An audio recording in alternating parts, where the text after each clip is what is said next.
이번에 미국 하원에서 전략 비축을 공개 발표했습니다. 실제로 미국 정부가 암호화폐를 어떻게 다루고 있는지, 그리고 그 흐름 안에서 XRP가 어떤 자리를 차지하고 있는지 차근차근 말씀드려 보도록 하겠습니다. 먼저 미국 정부가 올해 초에 내린 굉장히 중요한 결정 하나가 있었죠. 바로 전략적인 비트코인 비축이라는 이 시스템을 만든 건데요. 쉽게 말씀드리자면은 국가가 비트코인을 금이나 석유처럼 전략 자산으로 들고 있겠다, 이런 뜻입니다.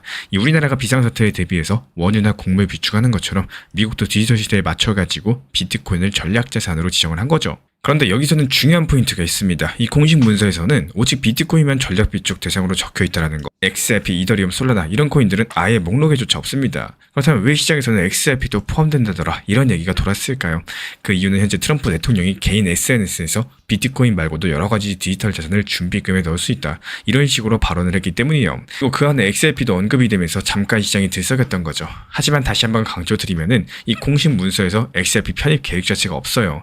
정부가 새 돈을 들여가지고 XRP를 사거나 보유하겠다는 예산이나 세부 정책 자체도 아직 없습니다. 여기서 조금 헷갈릴 수 있어가지고 쉽게 비교해서 설명드리자면요. 비트코인은 정부가 사서 비축한다, 몰수된 비트코인을 국가자산으로 편입한다, 이런 내용이 이미 정식 문서로 발표된 상황이고, 반면에 XRP는 정부가 필요하면 몰수된 물량을 보관할 수는 있다, 하지만 정부가 직접 시장에서 사겠다, 이런 내용은 없습니다.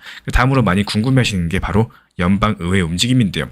여기서도 아직까지 XRP가 전략자산으로 지정된 사례가 없습니다. 다만 몇몇 의원들 측에서 XRP는 결제 속도가 빠르니까 상품으로 보자라고 주장하는 흐름이 있었어요. 이게 왜 중요하냐? 증권으로 분류되면 규제가 훨씬 빡세지만 상품으로 분류되면 규제가 훨씬 더 가벼워지니까 은행, 정부, 기업들이 XRP를 실제로 사용하기가 쉬워지거든요.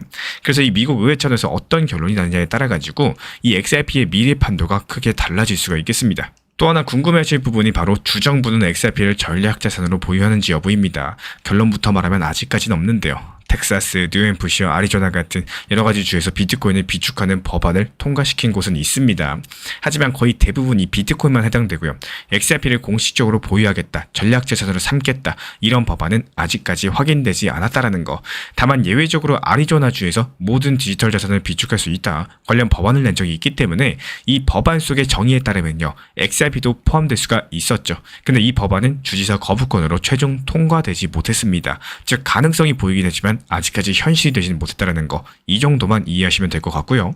이제부터 중요한 부분입니다. 왜 사람들은 XRP가 정부 전략자산이 될 수 있다고 기대하고 있을까요? 그 이유는 XRP가 가지고 있는 태생적인 기능 때문인데요. XRP가 원래부터 빠르게 송금하고 결제하는데 최적화된 코인입니다. 비트코인이 금처럼 저장의 성격이라면 XRP는 금융 시스템을 움직이는 기계의 기름 같은 역할을 할 수가 있다는 거죠. 실제로 일부 보고서에서는 XRP 기반 결제 시스템을 국가 차원에 도입했을 때 중장기적으로 엄청난 비용을 절감할 수 있다, 이런 관련 분석도 나왔고, 은행 간의 송금 비용, 해외 결제 수수료, 처리 속도 같은 것 등에서 상당한 이점이 존재하기 때문이겠죠. 그리고 XRP는 CBDC랑 기술적으로 연결될 수 있는 구조도 가지고 있어요. 이미 몇몇 국가에서는 리플의 결제 기술을 실험적으로 도입하고 있고, 이걸 미국 정부 인사들도 주목하고 있다는 분석도 있습니다. 반대 의견도 분명히 존재하긴 합니다. XRP는 비트코인과 다르게 리플 회사가 상당량을 보유하고 있다, 이런 점에서 중앙화 논란 자체가 존재하고 있죠. 이제 전체 정리를 아주 쉽게 설명을 드려보겠습니다. 지금 기준으로 봤을 때 미국 정부나 주정부 어디에서도 우리가 XRP를 전략자산으로 공식 채택한다, 세금 낼 때 XRP 받겠다, 국가자산으로 XRP 사서 비축하겠다, 이런 움직임이 전혀 없다라는 거. 하지만 그렇다고 희망이 완전히 없는 건 아니기 때문에 오히려 지금은 기초공사 단계라고 보는 쪽에 가깝습니다. 이 암호화폐 전체에 대한 제도적인 수용 흐름들이 점점 강해지고 있고, XRP도 규제가 명확해지고 제도권 진입이 확정되면은 어느 시점에는 정책적으로 사용될 가능성이 열려 있겠죠. 그래서 우리 구독자분들이 앞으로 꼭 보셔야 될 포인트는 딱 두 가지입니다. XRP의 법적 지위가 어떻게 결정되는지, 증권인지 상품인지, 이 판정 하나로서 규제 강도랑 정책 적용 가능성이 완전히 달라져요. 그리고 미국 행정부가 암호화폐를 어떤 방향으로 바라보는지, 이 정권이 바뀐다거나 경제 환경이 변하면은 전략 비축 자산군에도 변화가 생길 수가 있겠죠. 결론은 이겁니다. 2025년 11월 현재 기준으로 XRP는 공식 전략 자산은 아니지만 제도적 불확실성만 해결된다면 이 정책적으로 활용될 여지는 충분히 남아있다라는 거. 그래서 지금은 가격 등락보다는 이 정책과 규제의 흐름을 따라가는 것들이 훨씬 더 중요한 시기다라고 볼 수가 있겠습니다. 같은 하락장에서 괜히 소모하는 에너지 줄이는 것만으로도 매매의 절반은 이미 이긴 셈입니다. 대부분 내가 사면 떨어지고 내가 팔면 오르는 이런 매매 패턴들이 반복되는 분들의 공통점이 하나 존재하죠. 바로 정작 힘을 써야 할 타이밍이 아닌 순간에 에너지를 전부 다 써버린다는 거예요. 이 사람들마다 하루에 쓸 수 있는 에너지가 100이라면요. 시장이 길어지고 시장이 조용해질 때 이 하락 언제 끝났나, 괜히 코인 시작했나, 계속 떨어지면 어떡하나 이런 생각들로 이미 80, 90을 전부 써버립니다. 문제는 이렇게 고갈된 상태에서는 진짜 중요한 순간에 상승장이 오고요. 또 단기 고점이 다가오고 이 분할익절을 고민해야 되는 그 타이밍에 집중할 힘이 남아있지 않다라는 거예요. 결국에 지쳐서 바닥에서 손절하고 손절한 자리에서 반등 나오면 후회하시죠. 후회가 또 불안으로 이어지는 악순환이 반복되시죠. 하지만 반대로 어떤 사람은 같은 하락장에서도 지금 내가 할 수 있는 게 뭐냐, 이 구간에서 평단 어떻게 관리할까, 어떤 코인은 어디서 기회가 생길까, 이런 것들 고민하시면서 오히려 에너지를 채우는 데 사용하십니다. 이 사람은 힘을 써야 할 타이밍을 알고 있다는 거예요. 이 상승장이 찾아왔을 때, 단기 고점이 보일 때 이 수익 실현을 계획을 해야 될 그 정확한 타이밍들, 현금 비중과 물량을 정교하게 조정해야 될 타이밍들, 그때 비로소 에너지를 사용하십니다. 제가 안내드리는 정보 커뮤니티에서도 목표 타점 같이 안내드리는 이유, 너무 자주 쳐다보고 불필요한 에너지 소비하면서 리플 100원, 300원 오르고 내리는 거에 이 스트레스 받거나 지치는 것보다 목표 타점 걸어놓고 조금은 보다 효율적이고 에너지를 절약하셨으면 이런 마음이기도 해서입니다. 예를 들어가지고 내 목표 타점을 5,000원으로 생각을 했는데 왜 굳이 낮은 가격, 리플이 몇 % 하락했다고 해서 거기에 매일 들여다보고 아침에 눈 뜨고 보고 잠들기 전에 다시 보고 내 체력을 갉아먹는 이런 대응은 추천드리지 않기 때문이에요. 이런 불필요한 체력들 낭비하다 보면요, 결국에 결과가 갈리게 된다는 거. 이 하락장에서 불안과 걱정으로 지쳐버린 사람은 이 상승장을 눈앞에 두고도 아무것도 못하고 지나가 버리고요. 하락장에서 준비하고 다져놓은 사람은요, 이 상승장에서 가장 편안하게 행복하게 웃을 수 있게 되는 겁니다. 결국에 핵심은 어렵지가 않습니다. 하락장에서 버티는데 에너지를 쓰는 게 아니라 대응을 준비하는 데 에너지를 쓰셔야 된다는 거. 이 사소한 차이, 이 조금 아무것도 아닌 차이가 이 결국에 내가 사면 떨어지고 팔면 오르던 매매, 여기서 벗어날 수가 있는 가장 현실적이고 강력한 변화의 시작점이 된다는 겁니다. 누군가는 고점에 팔지 못해가지고 전재산 고점에 물려있다 보니까 추가 매수하고 싶어도 추가 매수를 못하는 사람들이 있는 반면에 이미 고점에서 분할 매도를 해가지고 여유자금으로 저점에서 다시 분할 매수 들어가는, 그리고 또 고점 오면은 또 분할 매도해서 고점에서 수익 낼 수 있는 이런 사람들이 존재한다는 겁니다. 이 리플 XRP랑 관련된 실시간 매수 매도 타점과 속보들 우리 코인 신사 채널 차원에서 모니터링 중에 있고요.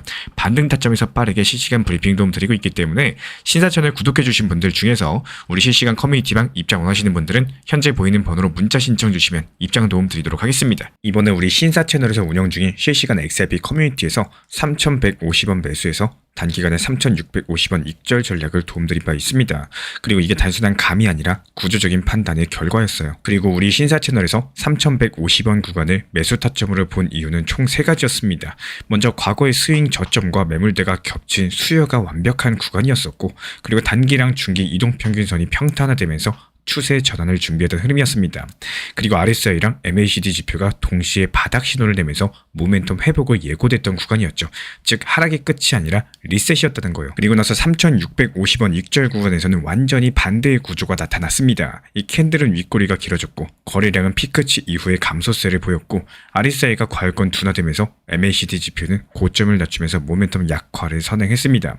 이런 조합들이 언제나 이익 확정의 신호였던 거고, 그래서 우리 신사 채널은 그 자리에서 매도 신호 드리면서 실제로 시장은 그 이후에 조정 하락세를 맞았죠. 그리고 이런 과정이 보여주는 거는 딱 한 가지입니다. 이 시장은 감정으로 움직이지만 대응은 구조로 해야 된다는 거. 우리는 매번 그 구조를 데이터로 검증하고요. 또 실시간으로 우리 구독자분들과 함께 공유드리고 있습니다. 이 지금 보고 계신 이런 흐름들처럼 우리 신사 채널 리플 XRP 실시간 커뮤니티에서는 이런 실전 타점과 매수 매도 전략을 매일매일 실시간으로 브리핑 도움 드리고 있습니다. 이제부터는 시장을 절대로 혼자 보지 마세요. 이 전문가의 구조적인 분석과 실시간 대응 전략을 함께 보시려면은 현재 보이시는 번호로서 문자 신청만 주시면 됩니다.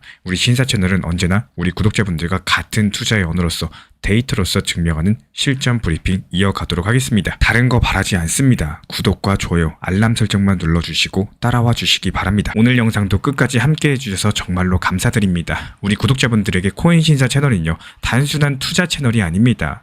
때로는 아들처럼, 때로는 형이나 오빠처럼, 또 때로는 냉정한 전문가로서 그렇게 곁에 있고 싶습니다. 누군가의 아들은 이렇게 말합니다. 괜찮아요. 아직 기회 있어요. 또 누군가의 심리 트레이너는 이렇게 말을 하죠. 지금 흔들리시면 안 됩니다. 이런 타이밍엔 반드시 버티셔야 됩니다. 그리고 때로는 악재가 시작됐기 때문에 지금은 비중 조절할 타이밍입니다. 이렇게 말을 합니다. 그리고 또 누군가의 전문가로서 이 구간은 분명히 좋은 타점이 될 것입니다. 이런 말씀도 드릴 수가 있겠죠. 그렇게 저는 매 순간마다 시장을 바라보고 있습니다. 이 시장이라는 건 늘 변화를 하고요. 감정은 그것보다 훨씬 더 빠르게 흔들릴 겁니다. 하지만 그때마다 우리 코인신사 채널은 밤새 차트 지켜보면서 누군가의 불안이 덜어지기를, 또 누군가의 손실이 멈추길 바라면서 그 마음을 담아서 한 줄 한 줄 브리핑을 시작합니다. 이 투자라는 건 숫자 싸움이 아니라요. 마음 싸움이고 그 심리가 전부인 영역입니다. 이 시장에서 끝까지 버틸 수 있는 힘, 그거는 정보보다 함께 가는 사람에게서 나와요. 우리 구독자분들이요, 절대로 혼자가 아니라는 거를 이 목소리로서 꼭 전해드리고 싶습니다. 오늘도 우리 구독자분들 곁에서 가족처럼 함께 걷는 동반자 코인신사 채널이었습니다. 이번에 브래드 갈링하우스 리플 CEO가 요즘 XRP 시장에 대한 상당히 자신감 있는 메시지를 계속 내고 있습니다. 최근에 XRP ETF 시대가 이제 막 시작됐다라고 표현을 하면서 이 추수감사절 전에 ETF 승인 경쟁이 본격적으로 시작될 것이다 관련 언급을 남겼어요. 쉽게 말씀드리면 이제 XRP도 비트코인, 이더리움처럼 제도권 투자 상품으로 가는 문이 본격적으로 열렸다는 뜻입니다. 그리고 조금 더 길게 보면요, 이 갈링하우스는 싱가포르 에이펙스 2025 행사에서 5년 안에 XRP가 스위프트 거래의 14% 정도를 맡을 수 있다라고 말을 했어요. 이 스위프트는 전 세계 은행들이 서로 돈을 보낼 때 사용하는 길목 같은 곳인데 그 흐름의 일부를 XRP가 대신할 수가 있다라는 거고, 결국에 XRP를 글로벌 유동성 네트워크의 중심 축으로 만들겠다라는 목표를 공개적으로 밝힌 셈입니다. 그리고 또 한 가지 중요한 부분은 전통 금융권과의 연결입니다. 이 갈링하우스 측에서 CNBC 인터뷰에서 리플의 진짜 목표는 블록체인을 기존 금융 시스템 안에 자연스럽게 녹이는 것이다라고 강조를 남겼고, 실제로 시티은행, JP모건, 그리고 뱅크 오브 아메리카까지 여러 가지 글로벌 은행들도 블록체인과 스테이블코인 활용을 하나둘씩 검토하는 중이라는 점을 언급을 남겼습니다. 이런 은행들이 당장 XRP를 쓰겠다는 이야기는 아니지만요, 리플은 리플 레저 기술을 은행들의 라이선스하는 방식으로서 실제 사용처를 넓혀가려는 전략을 갖고 있어요. 다만 여기서 한 가지 전제를 분명히 했습니다. 이 미국에서 규제 틀이 명확하지 않는다면은 이 큰 은행들과의 본격적인 협업은 속도가 나기 어렵다라는 거죠. 결국에 규제 명확성이 XRP 확장 속도를 결정한다라는 메시지입니다. 그리고 기업 가치 측면에서도 리플은 상당히 공격적으로 움직이고 있습니다. 올해에만 약 40억 달러 규모의 인수 합병을 진행을 했고, 이 기관 전용 서비스인 리플 프라임까지도 출시하면서 회사 가치를 400억 달러 선으로 끌어올렸는데요. 그런데 갈링하우스는 이런 상황에서도 XRP 가격은 아직 작년 최고점에도 못 미친다라고 솔직하게 인정을 남겼고, 하지만 여기서 중요한 포인트가 한 가지 더 있습니다. 이 최근에 여러 가지 기관들이 XRP 기반 투자 상품, 특히 ETF 같은 상품을 준비 중이라는 사실인데요. 이게 단순한 가격 움직임을 떠나서 시장 구조 자체가 XRP를 제도권 자산으로 인정하는 이런 방향으로 변하고 있다는 신호라는 점이죠. 이런 흐름들이 단기 가격과 상관없이 중장기 상승 요인으로 작용할 가능성이 큽니다. 최근 온체인 데이터를 보면은 고래라고 불리는 대형 투자자들이 XRP를 조용히 하지만 꾸준하게 모아가고 있다는 흐름들이 뚜렷하게 나타납니다. 여기서 말하는 고래는 적게는 20만 XRP, 또 많게는 500만 XRP씩 들고 있는 큰 지갑들을 뜻합니다. 먼저 지난 8월과 지금을 비교해보면요, 딱 감이 잡히죠. 8월 말 기준으로 20만에서 100만 개 XRP를 들고 있던 지갑이 159개였는데 최근에 이게 215개로 늘어났어요. 단순하게 지갑만 늘어난 게 아니라 전체 보유량도 63억 개에서 100억 개 수준으로 훌쩍 증가했습니다. 이런 구간에서만 약 3억 7천만 개 정도의 XRP가 추가로 채워진 셈이라는 거예요. 그리고 100만 개에서 500만 XRP를 들고 있는 더 큰 고래들도 흐름이 비슷합니다. 지갑 개수는 그대로지만 보유량이 110억 개에서 113억 개로 올라갔어요. 이게 숫자만 봤을 때 조금 작은 변화 같지만 이 규모의 지갑은 단 한 방의 매수만으로도 시장 전체에 영향을 줄 수 있는 자금력입니다. 이 둘을 합치면 8월 이후에 약 4억 개가 넘는 XRP가 고래들에게 흡수됐다는 계산이 나오고요. 그리고 이런 현상은 다른 온체인 업체 자료에서도 똑같이 포착이 됩니다. 예를 들어가지고 센티멘트가 분석한 걸 봤을 때 10월 말에 일주일 동안 고래들이 약 5억 6천만 달러 규모의 XRP를 순매수했다라고 나와 있습니다. 그 기간에 거래소에 쌓여있었던 XRP도 3% 이상 줄어들었는데요. 이게 단순하게 매매용이 아니라 보관용 지갑으로 옮긴 물량이 많다는 뜻인 거고, 쉽게 말해서 단기 매매가 아니라 중장기 보유로 돌린 사람들이 많다는 거죠. 그리고 여기서 센티멘트는 재미있는 특징 하나를 말하기도 했습니다. 고래가 조용히 매수하고 작은 지갑들이 겁먹고 팔 때 이 시장이 의외로 강력하게 튀어오르는 경우가 많다라는 거. 실제로 XRP도 이런 패턴이 반복이 됐었고, 개인 투자자들이 흔들리고 있을 때 고래들은 묵묵히 죽고 있었고요. 그 뒤로 가격이 여러 번 짧게 반등하는 장면이 나왔었죠. 결국에 현재 고래 숫자가 늘고 고래들의 지갑 안에 들어가는 XRP도 같이 늘고 있다는 거. 20만에서 100만 개의 XRP 지갑 숫자는 159개에서 215개로 늘었고요. 보유량도 크게 증가했습니다. 이런 대형 지갑들의 매집 패턴은 보통 시장에서 바닥 신호로 해석되는 경우가 많기 때문에, 왜냐하면 큰 자금은 대개 떨어지는 구간에서 천천히 들어오기 때문입니다. 여러 가지 온체인 자료를 종합해 봤을 때 최근 XRP 시장의 반등은 작은 투자자들이 산 게 아니라요, 이 고래들이 조용히 쓸어 담으면서 만들어진 흐름이라는 점이 더 또렷하게 나타나고 있습니다. 최근 블랙록의 비트코인 현물 ETF에서 상당히 큰 규모의 자금이 빠져나가는 흐름이 나타났었습니다. 11월 한 달 동안만 약 12억 달러가 넘게 빠져나갔고요. 특히 11월 19일 하루에만 5억 달러가 한 번에 빠져나갔다는 보도가 있었어요. 이 정도면 ETF 투자자들이 일단 비트코인 비중부터 줄여보자, 이런 움직임들을 실제로 행동으로 옮긴 겁니다. 이렇게 비트코인 ETF에서 빠져나간 자금 일부는 알트코인 ETF 쪽으로 옮겨간 흔적이 관측이 되고 있고, 정확하게 새 돈이 들어왔다라기보다는 기존 투자자들이 포트폴리오를 조정한 흐름에 가깝다라는 거예요. 예를 들어가지고 11월 중순 기준 비트코인 ETF에서는 약 11억 달러가 순 유출이 됐는데, 같은 기간 XRP 관련 ETF에는 약 2억 달러 정도가 유입된 것으로 집계된 보고서가 나왔습니다. 솔라나거나 XRP 같은 이런 알트코인 ETF에 수백만에서 수억 달러씩 들어온 걸 봤을 때요, 이 시장 안에서 자금이 한쪽에서 빠져가지고 다른 쪽으로 옮겨가는 이런 재배치 현상이 있었다라고 볼 수가 있겠죠. 그리고 여기서 많은 분들께서 궁금해하는 핵심 질문이 하나 있습니다. 그렇다면 블랙록 ETF에서 빠진 돈이 바로 XRP를 산 건가? 이 부분은 확실하게 짚고 넘어가는 게 상당히 중요하고, 온체인 데이터를 아무리 들여다봐도 IBIT에서 빠진 자금이 곧장에 XRP 매수로 이어졌다라고 볼 수 있는 뚜렷한 흔적은 없습니다. 즉 비트코인 ETF가 XRP로 직접 매수로 이어졌다, 이런 구조는 지금까지 확실하게 확인되진 않았다는 뜻이에요. 다만 현재 ETF 데이터가 보여주는 것은 돈의 이동 경로보다는 시장 심리입니다. 예를 들어가지고 센티멘트 측은 최근 9거래일 동안 비트코인 ETF에서 약 10억 달러 가까이 빠져나갔는데, 이런 큰 폭의 유출이 오히려 시장 저점 근처에서 자주 나타나는 신호다라고 분석을 남겼고, 이 시장이 겁에 질리면 비트코인 ETF에서 돈이 빠져나가고요, 또 그 뒤로 다시 반등이 나오는 경우가 상당히 많다는 겁니다. 전체 흐름을 쉽게 정리하면 이렇게 됩니다. 비트코인 ETF에서는 실제로 큰 금액이 빠져나갔다, 이 돈이 바로 XRP로 들어갔다라고 볼 근거는 없다라는 거. 다만 같은 시기 XRP 솔라나의 같은 알트 ETF들은 오히려 실제로 자금이 들어오는 온체인 흐름이 보였고, 이런 것들이 새돈 유입이라기보다는 기존 투자자들이 포트폴리오를 옮긴 흐름에 가까워 보인다라는 거. 비트코인에서 빠져나온 자금들이 XRP나 솔라나로 몰리고 있다라는 거죠. 이 시장 전문가들은 ETF 대규모 유출 자체가 오히려 저점 근처에서 자주 나타나는 심리적인 신호일 수 있다, 이렇게 언급을 남기고 있고, 그리고 이런 배경 위에서 최근에 갈링하우스 CEO는요, XRP의 제도권 진입 가능성과 생태계 확장에 대한 자신감을 내비치고 있다는 거. 온체인 데이터에서도 고래들이 XRP를 적극적으로 모으는 흐름이 꾸준히 확인이 되고 있기 때문에 비트코인 ETF에서 돈이 빠진 건 사실이지만요, 그 돈이 XRP로 바로 이동했다는 증거는 없습니다. 다만 같은 시기에 알트코인 ETF들이 자금 유입을 보이면서 이 시장 내에서 자금 재배치가 진행되고 있고, 이런 흐름들이 향후에 XRP ETF 출시랑 규제 변화랑 맞물릴 경우에 상당히 큰 영향을 줄 수 있다는 점이 가장 핵심 포인트겠죠. 지금 같은 하락장에서는요, 오히려 과거를 제대로 바라보는 순간, 그때부터 지금의 불안감이 기회로 보이기 시작을 하실 겁니다. 요즘처럼 시장이 하락하면서 지루하고 폭락세가 길어지고 투심이 흔들릴 때 가장 편해지는 방법은 사실 굉장히 단순합니다. 조금만 더 냉정하게 한번 생각해보는 거. 이게 마음을 훨씬 더 가볍게 만들어주고요. 우리는 지금 시장이 계속 안 좋은 것처럼 느끼지만, 이 정말 현실적으로 생각해보면 시장이 1년 내내 2년 내내 계속 나쁠 확률은 거의 없습니다. 하락은 길어 보일 뿐인 거고, 상승은 항상 뒤늦게 찾아오는 법인데, 여기서 문제가 뭐냐, 우리가 그 타이밍을 항상 지나고 나서 깨닫는다는 거예요. 그래서 헷갈리고 이게 맞나, 괜히 시작했나, 이런 생각 들 때 그때마다 도움이 되는 가장 간단한 방법이 딱 한 가지 있습니다. 지금 딱 1분만 시간 내셔서 업비트 빗썸 차트를 직접 눈으로 보시면 됩니다. 과거를 직접 확인해 보는 건데요. 2025년 1월 비트코인 리플 가격, 24년 1월 비트 리플 가격, 23년 1월 비트 리플 가격. 그때 그 순간에 다들 이거 고점 아니냐, 이 가격 너무 비싼데 하락 올까봐 무섭다, 이런 감정으로 다들 흔들리셨습니다. 근데 지금 와서 다시 보면 어떨까요? 그때의 가격이 오히려 기회였었고요. 그때의 공포감이 오히려 최고의 매수자들을 만들었습니다. 항상 시장은 공포 속에서 그래왔습니다. 우리 코인 신사 채널에서 몇 년 동안 리플 전용방, 단기 종합방, 종합 브리핑방에서 타점과 브리핑에 대해서도 안내를 도움드리고 있지만요, 이런 오랜 기간 동안 항상 업비트 빗썸 현물 매매에 대해서는 강조를 드리는 이유도 간단합니다. 결국 이런 물가 상승, 시장의 구조상 우상향은 시간이 걸리더라도 천천히 올라가게 되는 구조인 거고, 쉽게 생각하면 짜장면 값이 올라가고 핸드폰 값이 올라가고 하다못해 겨울철 딸기도 매년 가격이 올라가는데, 이 자산의 영역의 투자 시장도 같이 올라가게 되는 구조라는 거. 결국에 이런 시간 동안 현물 매매로서 얼마 얼마만큼의 내가 원하는 타점과 수량을 늘려나가고 내가 원하는 결과값을 만드느냐 싸움입니다. 제가 안내드리는 정보방에서 항상 현물 매매로서 강조드리는 이유이기도 한데요. 한 번 더 강조드리지만 선물과 해외 거래소에 대해서는 추천도 상담도 드리지 않습니다.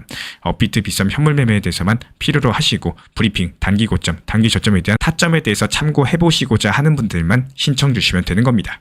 이 시장은 지나고 나서 명확해 보이고요. 지금은 늘 불안하고 헷갈릴 수밖에 없는 거. 그래서 중요한 건 감정이 아니라 관점입니다. 이 지금의 하락과 지금의 답답함을 과거처럼 나중에 보면 기회였던 구간으로 만들고 싶으시다면은 지금 이 자리에서 겁을 줄이기 위해서가 아니라요. 냉정하게 역사적인 패턴을 바라보는 힘이 필요하겠죠.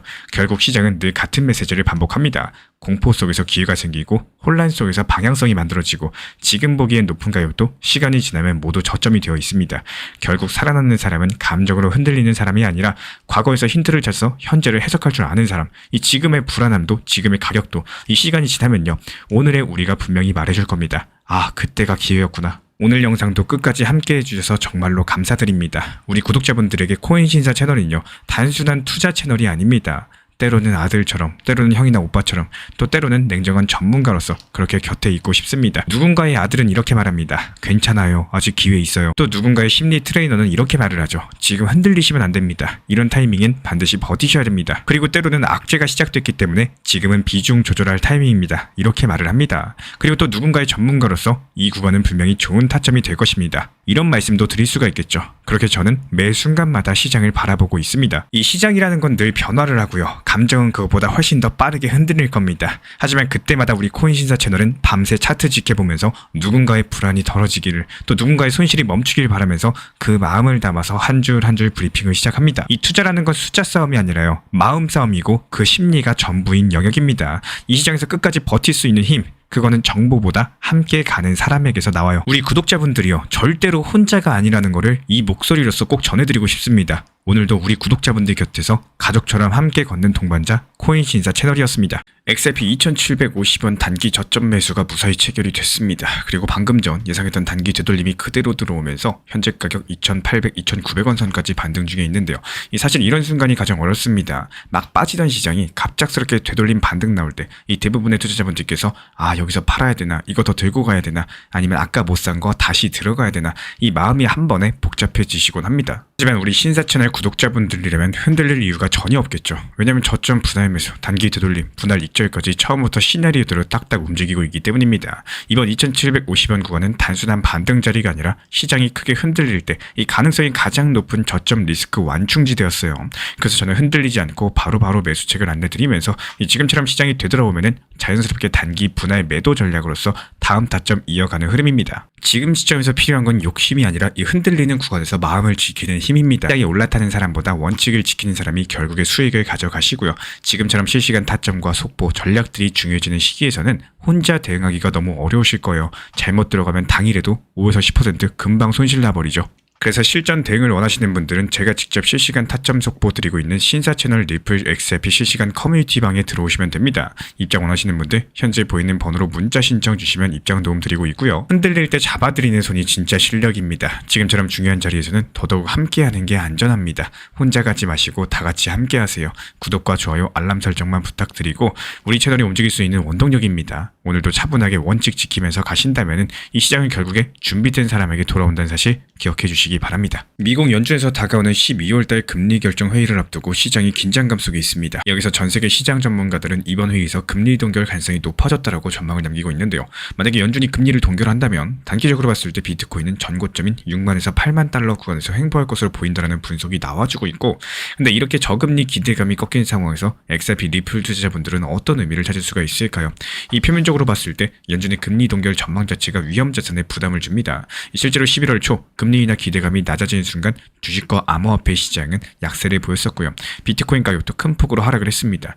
이런 흐름들이 재현이 된다면은 당장 지금 눈앞의 암호화폐 흐름도 뚜렷한 변화를 겪게 되는 거고 페드 회의 전으로서 투자자 심리가 공포 영역으로 내려가면서 이 시장은 관망세로 일단 눌러앉는 모습입니다. 비트코인 기준 6만에서 8만 달러 박스권에 갇히면서 상승 돌력이 잠시 꺼진다면요. 이 눈길은 자연스럽게 그 대안이 될 수 있는 알트코인들로 쏠릴 수밖에 없겠죠. XRP도 역시 그 예외는 아닐 겁니다. 하지만 여기에 숨겨진 또 다른 이야기가 있습니다. 이 시장 참여자들이 자주 놓치는 부분은 현재의 거시경제 환경이 곧장 암호화폐의 전부를 규정하지 않는다는 점인데요. 현재 거래소에 쌓여있는 스테이블코인 잔고가 사상 최고 수준 약 720억 달러에 달하고 있다는 사실에 주목하셔야 됩니다. 이런 것들이 결국에 기다리고 있는 유동성이 충분히 많다라는 뜻인 거고, 미국 금리가 당장 인하되지 않는다고 하더라도 이 준비된 유동성들이 어느 시점에서는 시장에 투입될 수 있다는 신호이기 때문이에요. 달러 기반의 스테이블코인은 위험자산이 약해졌을 때도 상대적으로 가치가 안정적이기 때문에 이런 자금들이 언제든 리스크 시장으로 이동할 수 있겠습니다. 만약에 비트코인이 박스권에 오래 머문다면요, 매크로 불확실성을 견디다 못한 자금이 알트코인 쪽으로 회전할 가능성이 높다는 거. 특히 XRP처럼 이미 탄탄한 생태계 성장 모멘텀을 가진 암호화폐라면은 더욱더 큰 관심을 받을 수가 있겠죠. 이제 미국 연준의 금리 이동결 가능성이 높아진 맥락 속에서 XRP의 본질과 현재 주소를 살펴보겠습니다. 과거에는 XRP를 단순하게 또 하나의 버블 종목으로 여기는 시각이 많았어요. 하지만 XRP 생태계는 2025년 들어서 제도권과 기술 이 두 가지 축에서 괄목할 만한 변화가 연이어 일어났습니다. 먼저 제도권 측면이에요.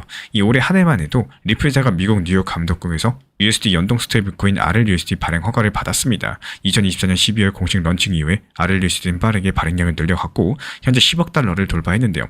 RLUSD가 완전 담보 방식을 채택하고 있으면서 블랙록이나 바네크 같은 이런 글로벌 자산운용사도 RLUSD 기반 토큰화 프로젝트에 참여를 해왔고, 물어서 최근에 RLUSD 실제 사용 사례도 속속들어 등장하고 있습니다. 최근에 마스터카드, 웹뱅크, 암호화폐 거래소 제미니가 손잡고 발표한 바에 따르면은 RLUSD를 이용해서 신용카드 거래 정산을 처리하는 이런 실험들이 실제 진행 중에 있고요.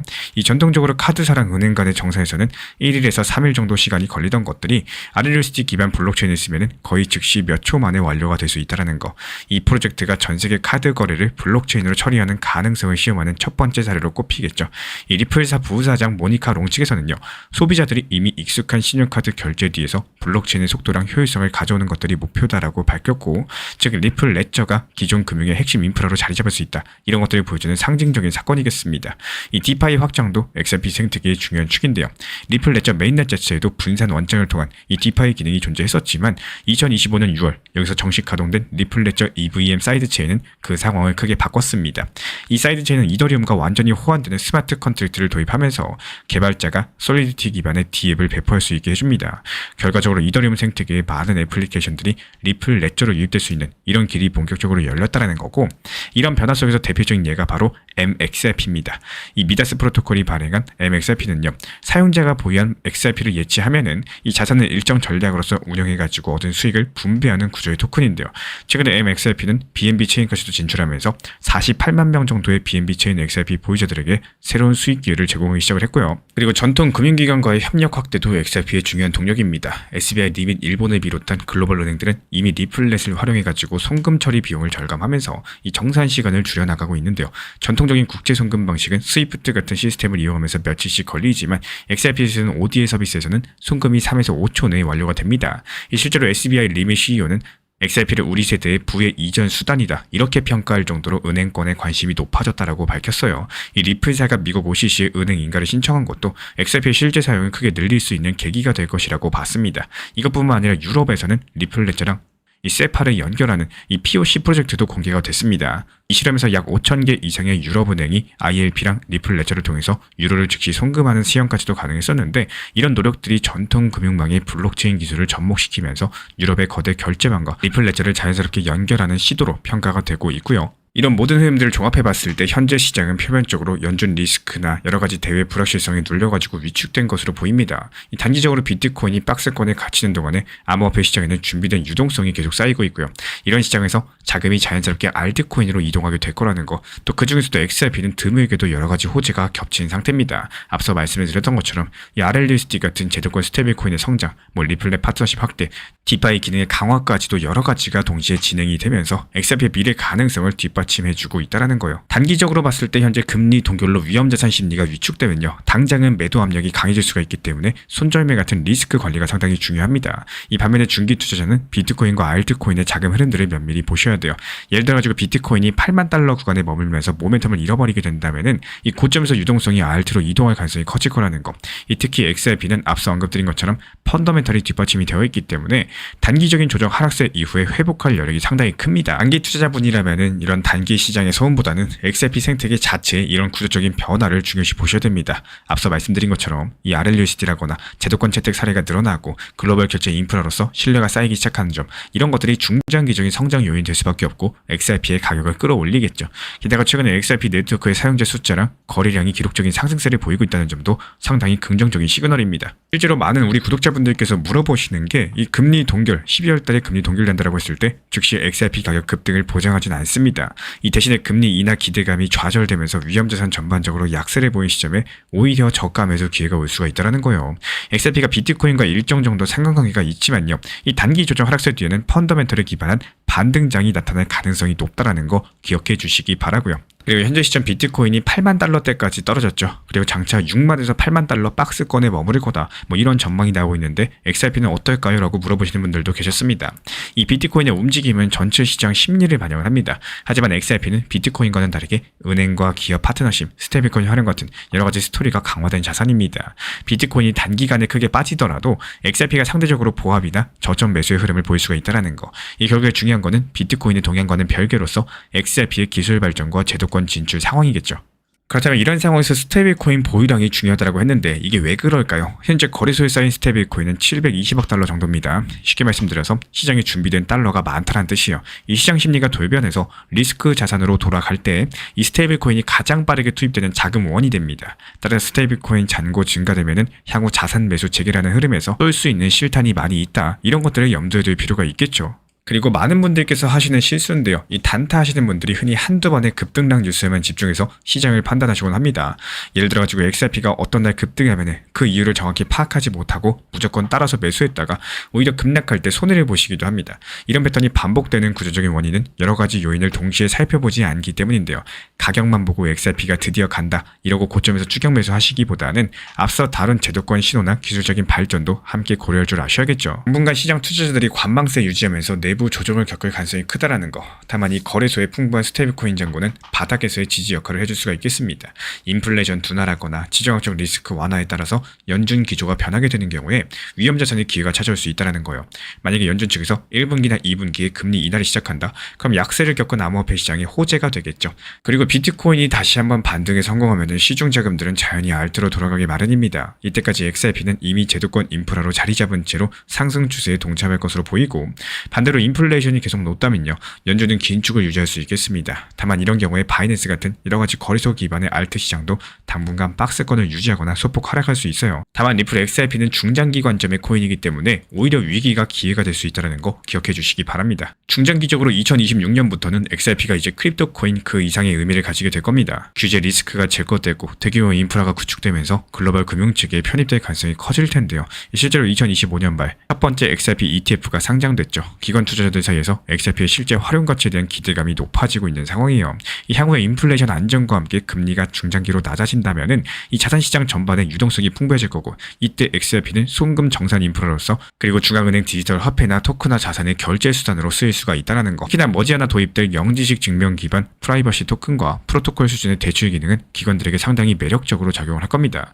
이런 기술들이 실현되면요, 리플 레저는 사실상 대형은행과 기관이 돈을 운용하는 플랫폼이 되어줄 거예요. 그리고 미국 연준은 12월 달 회의에서 아마도 금리를 동결할 가능성이 높습니다. 그 결과로서 투자자들은 연말까지 숨고르기, 그리고 연초에 바닥두는 이런 시나리오를 염두에 두고 있습니다. XRP 시장 전망 역시 비슷해요. 이 금리가 동결된 채로 연말까지 박스권에 머물다가 12월 말에서 내년 1월쯤에 저점이 형성될 것이라는 기대감이 크다라는 거고, 그 순간이 XRP한테 새로운 시작일 수가 있다는 거. 앞서 살펴본 수많은 호재들, 영상 통해서 말씀드린 내용들, 그때를 기점으로 본격적으로 시장에 반영이 될 겁니다.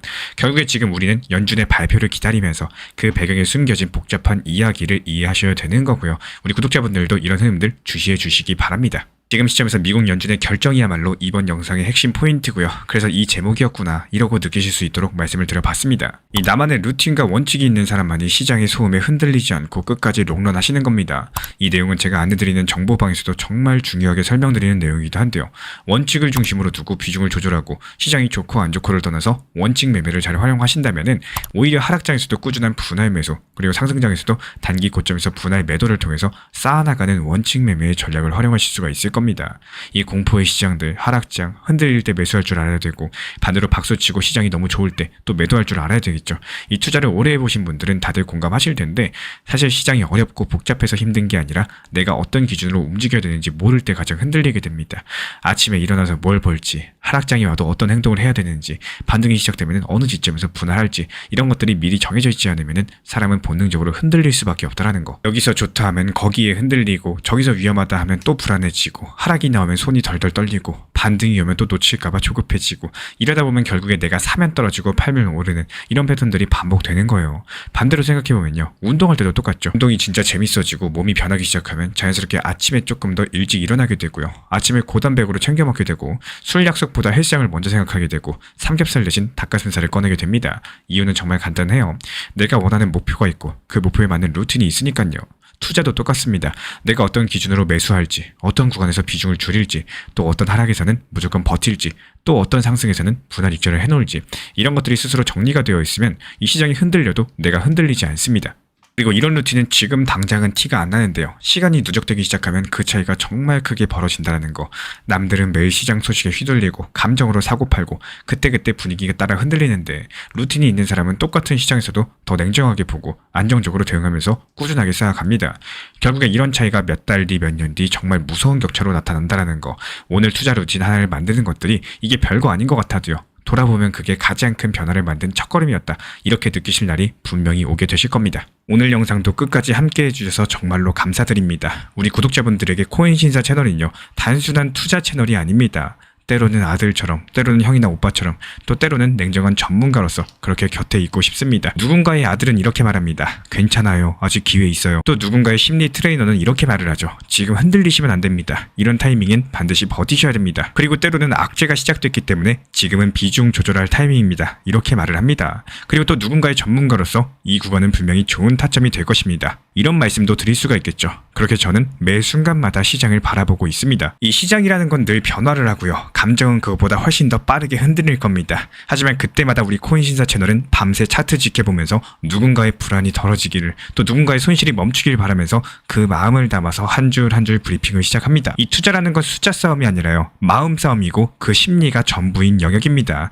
이 시장에서 끝까지 버틸 수 있는 힘, 그거는 정보보다 함께 가는 사람에게서 나와요. 우리 구독자분들이요, 절대로 혼자가 아니라는 거를 이 목소리로서 꼭 전해드리고 싶습니다. 오늘도 우리 구독자분들 곁에서 가족처럼 함께 걷는 동반자 코인신사 채널이었습니다. 암호화폐 시장이 현재 경랑의 항복판에 있습니다. 비트코인 가격 8만 달러 밑으로 추락하면서 암호화폐 전체 시가총액 3조 달러 선이 붕괴가 됐는데요. 코인 마켓캡 기준으로 전체 시가총액이 2.95 달러 수준으로서 5월달 이후에 처음으로 3조 달러 아래로 내려앉았습니다. 이 시장에 극도의 공포감이 감돌고 있을 때 방금 전에 예기치 못한 두 건의 속보가 전달이 됐고, 먼저 첫 번째 속보는 미국 상업농업위원회 측에서 친 리플로 알려진 마이크 셀렉 CFTC 위원장 후보 지명을 승인을 했다는 소식입니다. 그리고 또 다른 하나는 미국 SEC 암호화폐 태스크포스 측에서 이 12월 15일에 프라이버시 금융감시를 주제로 하는 긴급 원탁회의까지도 개최한다는 소식인데요. 얼핏 봤을 때 단순한 규제 소식 같지만 이 두 가지 사건 뒤에는 우리가 놓쳐서는 안 될 거대한 서사가 숨어 있다는, 과연 이런 것들이 어떤 것을 의미하고 있을까요? 오늘 영상 통해서 그 숨은 층을 낱낱이 파헤쳐 보도록 하겠습니다. XRP 2,750원 단기 저점 매수가 무사히 체결이 됐습니다. 그리고 방금 전 예상했던 단기 되돌림이 그대로 들어오면서 현재 가격 2,800, 2,900원 선까지 반등 중에 있는데요. 사실 이런 순간이 가장 어렵습니다. 막 빠지던 시장이 갑작스럽게 되돌림 반등 나올 때 이 대부분의 투자자분들께서 여기서 팔아야 되나, 이거 더 들고 가야 되나, 아니면 아까 못 산 거 다시 들어가야 되나, 이 마음이 한 번에 복잡해지시곤 합니다. 하지만 우리 신사 채널 구독자분들이라면 흔들릴 이유가 전혀 없겠죠. 왜냐면 저점 분할 매수, 단기 되돌림, 분할 익절까지 처음부터 시나리오대로 딱딱 움직이고 있기 때문입니다. 이번 2,750원 구간은 단순한 반등 자리가 아니라 시장이 크게 흔들릴 때 이 가능성이 가장 높은 저점 리스크 완충지대였어요. 그래서 저는 흔들리지 않고 바로바로 매수책을 안내드리면서 지금처럼 시장이 되돌아오면은 자연스럽게 단기 분할 매도 전략으로서 다음 타점 이어가는 흐름입니다. 지금 시점에서 필요한 건 욕심이 아니라 이 흔들리는 구간에서 마음을 지키는 힘입니다. 시장이 올라타는 사람보다 원칙을 지키는 사람이 결국에 수익을 가져가시고요. 지금처럼 실시간 타점과 속보, 전략들이 중요해지는 시기에서는 혼자 대응하기가 너무 어려우실 거예요. 잘못 들어가면 당일에도 5에서 10% 금방 손실 나버리죠. 그래서 실전 대응을 원하시는 분들은 제가 직접 실시간 타점 속보 드리고 있는 신사 채널 리플 XRP 실시간 커뮤니티 방에 들어오시면 됩니다. 입장 원하시는 분들 현재 보이는 번호로 문자 신청 주시면 입장 도움 드리고 있고요. 흔들릴 때 잡아드리는 손이 진짜 실력입니다. 지금처럼 중요한 자리에서는 더더욱 함께하는 게 안전합니다. 혼자 가지 마시고 다 같이 함께하세요. 구독과 좋아요, 알람 설정만 부탁드리고 우리 채널이 움직일 수 있는 원동력입니다. 오늘도 차분하게 원칙 지키면서 가신다면 이 시장은 결국에 준비된 사람에게 돌아온다는 사실 기억해 주시기 바랍니다. 이 최근 시장의 표면적인 상황은 정말 암울합니다. 비트코인의 가격이 급락하면서 암호화폐 시장 전체의 극단적 공포 심리가 감돌고 있죠. 실제로 암호화폐 공포 탐욕 지수는 0에서 100 중에 14로서 극도의 공포 단계에 진입을 했고 각종 기술 지표도 바닥권을 가리키고 있다는 거. 그런데 이런 비관적인 시장 한파 속에서 두 가지 중대한 소식이 한꺼번에 나왔고 미국 상업농업위원회 측에서는요. 이 암호화폐 규제에 키를 쥐고 있는 CFTC 위원장 후보로서 마이클 셀릭을 승인한 것이 첫 번째 뉴스입니다. 이 소식이 곧 전체 상원의 표결로 넘어가게 되는데 만약에 여기서 통과가 되면요. 셀릭은 공식적으로 CFTC 위원장에 취임하게 되는 겁니다. 그리고 두 번째 소식, SEC 암호화폐 태스크포스가 다가오는 12월 15일 암호화폐의 프라이버시랑 금융감시 이슈를 다루는 원탁회의를 연다라는 발표입니다. 이 소식을 전한 코인텔레그래프 측에 따르면요. 미국 SEC 관계자들과 업계 경영진들이 한자리에 모여가지고 이 현안과 해결책을 논의할 계획이다라고 하고 언뜻 봤을 때 그냥 규제 당국의 논의 일정 같지만요. 우리는 여기에 숨겨진 더 깊은 의미를 찾아야 되겠습니다. 이 두 가지 소식의 표면적인 의미는 정말 명확합니다. 먼저 CFTC 위원장 자리에 암호화폐의 우호적인 인물이 올라간다는 거. 이 규제 전환점에 본격적인 신호탄일 수가 있겠죠. 그리고 SEC가 업계랑 열린 대화를 진행하겠다고 밝혔다는 것 자체가 이 규제 당국이 시장과 적극적으로 소통할 의사가 있다는 뜻으로 읽힙니다. 하지만 여기에는 또 숨어있는 과거랑 현재의 연결고리가 있다는 거.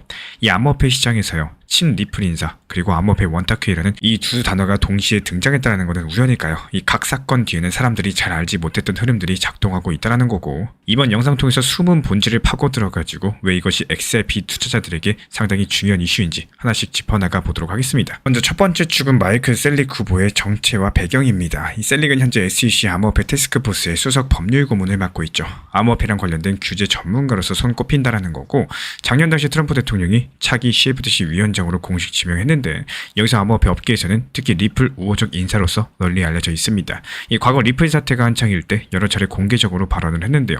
2023년 한 강연에서는요. XRP 자체가 그저 컴퓨터 코드일 뿐이지 이 금이나 위스키처럼 상품으로 봐야 된다라고 주장을 남겼고 즉 XRP를 증권이 아닌 상품으로 봐야 된다는 입장이었습니다. 이 심지어 미국 SEC가 리플에 20억 달러 정도의 벌금을 부과하려고 하면서 이거는 도저히 말이 안 되는 일이라고 강력하게 비판하기도 했었는데요. 이렇게 XRP를 두둔하면서 미국 SEC의 강경한 조치를 반대한 셀릭은 현재 업계에서 대표적인 친 리플 인사로 통하고 있는 상황. 실제로 과거 미국에서는 CFTC랑 SEC의 암호화폐 관할권이 늘 충돌을 해왔습니다. 이 비트코인 같은 주요 코인들은 2015년부터 CFTC가 상품으로 인정을 했고요. 선물시장 감독도 맡았었지만 알트코인 상당수는 SEC가 증권 성격이 있다라고 보고 규제를 해왔습니다. 이 대표적으로 XRP에 대한 SEC 소송을 보면요. 미국 SEC는 XRP를 미등록 증권으로 보고 판매 금지 조치를 취했었죠. 만약에 여기서 셀릭이 공식 CFTC 위원장으로 부임을 하면은 이런 전통적인 구도를 뒤흔들 가능성이 커진다라는 거. 이 CFTC 의장이 XRP를 상품으로 보면서 더욱더 적극적으로 지원을 한다면 이 시장에서는 자연스럽게 XRP를 담보로 하는 금융상품이라거나 ETF 허가 가능성이 커질 수가 있겠습니다. 반면에 SEC는 최근에 비트코인이나 이더리움 현물 ETF 승인 등으로 암호화폐에 다소 우호적이지만요. 여전히 ICO나 신규 토큰 규제에는 강경한 편입니다. 이 셀릭 한 명의 입장이 바로 정책으로 이어지는 것은 아니겠지만요. 현재 셀릭이 주도하는 CFTC가 향후 규제의 방향타를 조금씩 틀어나갈 것이다. 이런 기대감이 생기고 있는 상황이죠. 그러면 여기서 미국 SEC 태스크포스의 원탁회의도 살펴보죠. 이 미국 SEC가 작년부터 암호화폐 태스크포스를 만들어가지고 업계의 의견을 청취하고 있는데요. 이번 원탁회의 주제는 프라이버시랑 금융감시입니다. 이런 것들이 얼핏 봤을 때 개인정보 보호랑 자금 세탁 방지 정책의 균형을 다룬다는 의미로 읽히는데 사실 암호화폐 업계에서는 프라이버시 코인 규제라거나 이 디지털 자금 세탁 감시에 대해서 상당히 많은 우려가 있었죠.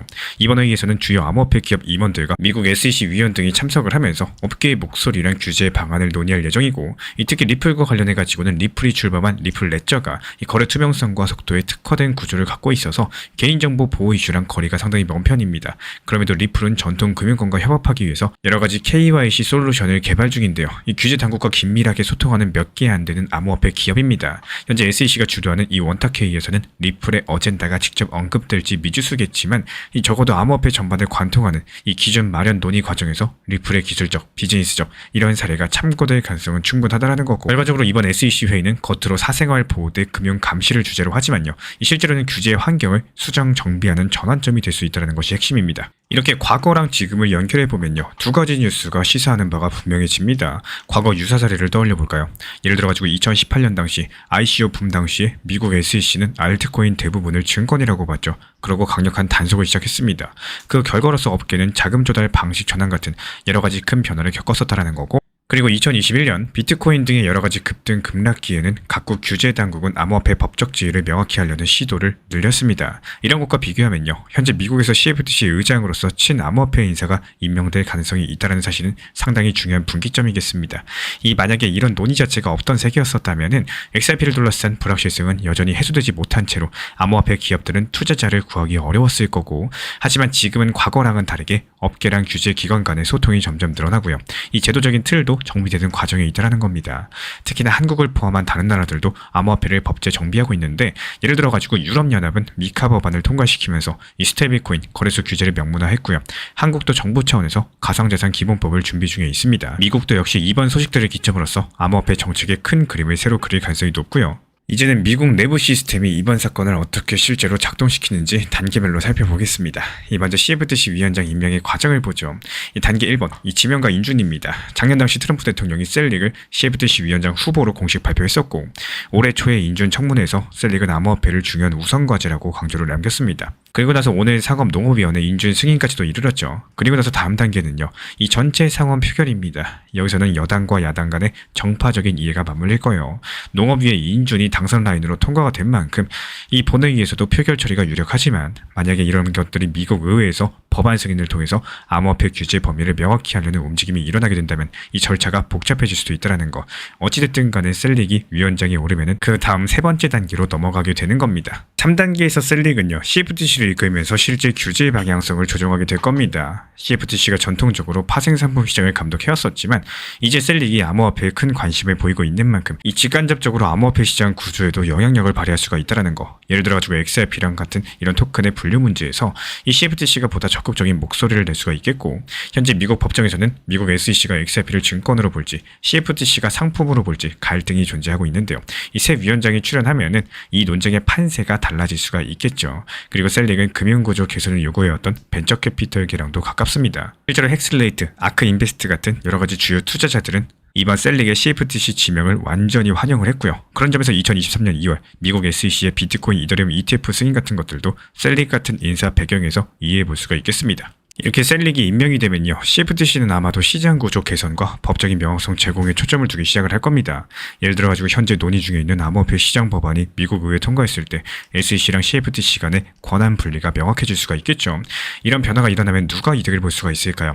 먼저 법적인 안정성에 민감했던 기업들, 투자자들이 환영을 할 겁니다. 이 XRP 같은 자산들도 결국 중장기적으로 혜택을 입을 가능성이 크다라는 거.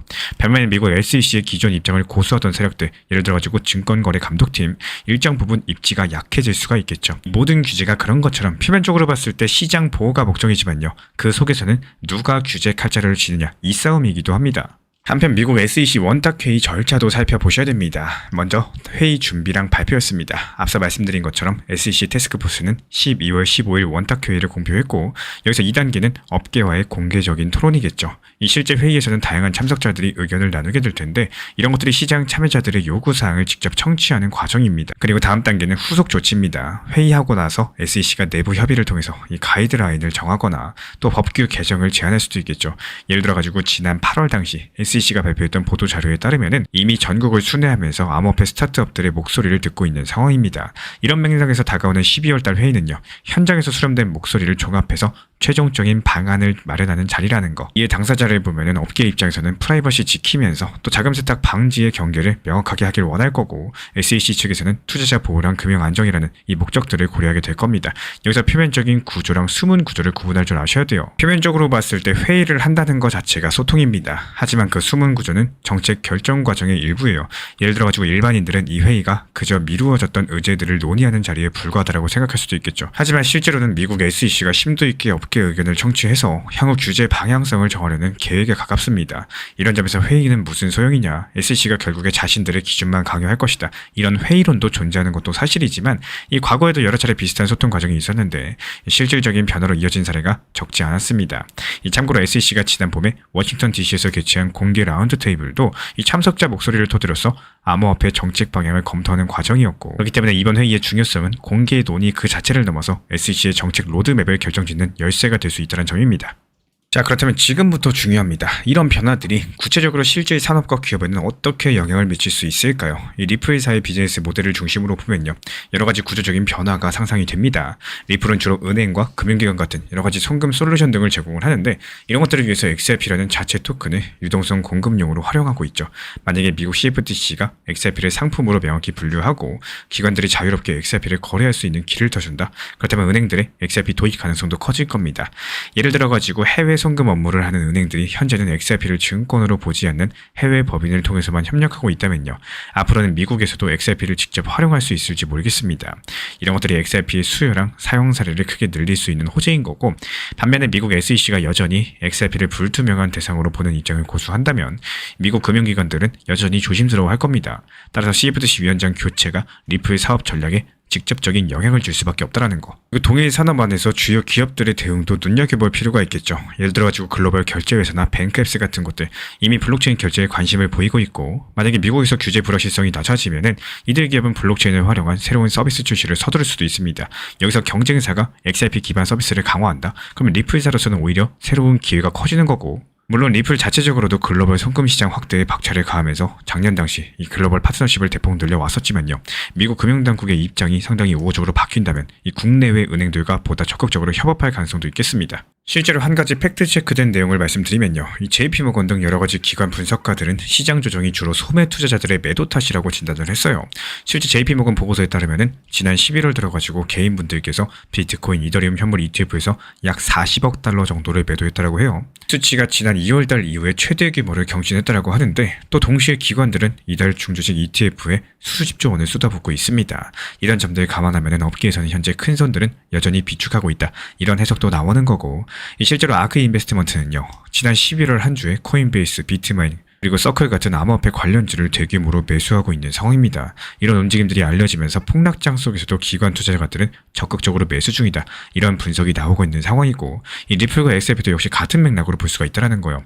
이 기관이나 고래들이 XRP를 대규모로 매집하고 있다는 온체인 분석도 나왔습니다. 말 그대로 개인들이 공포에 던질 때 이 시장의 한 축을 담당하는 큰 손들은 오히려 조용히 바닥 매수가 진행 중이다, 이런 신호로서 해석을 해볼 수가 있겠죠. 그리고 여기서 실제로 우리 구독자분들이 흔히 빠지기 쉬운 함정을 지적해드리면 이렇습니다. 먼저 첫 번째로 소매 매도는 전체 시장 철수라는 오해를 하시는 건데요, 이번 하락의 대부분은 소매 투자자, 말 그대로 개인분들의 매도 때문인 거지 이 기관의 대량 매도 때문에 현재 하락이 이루어지고 있는 게 아닙니다. 이런 것들을 잘못 받아들이시면은 현재 기관들도 도망간다, 이런 지나친 공포에 휩쓸리기가 쉬운 거고, 그리고 규제 회의는 악재다, 이런 선입견도 조심하셔야 돼요.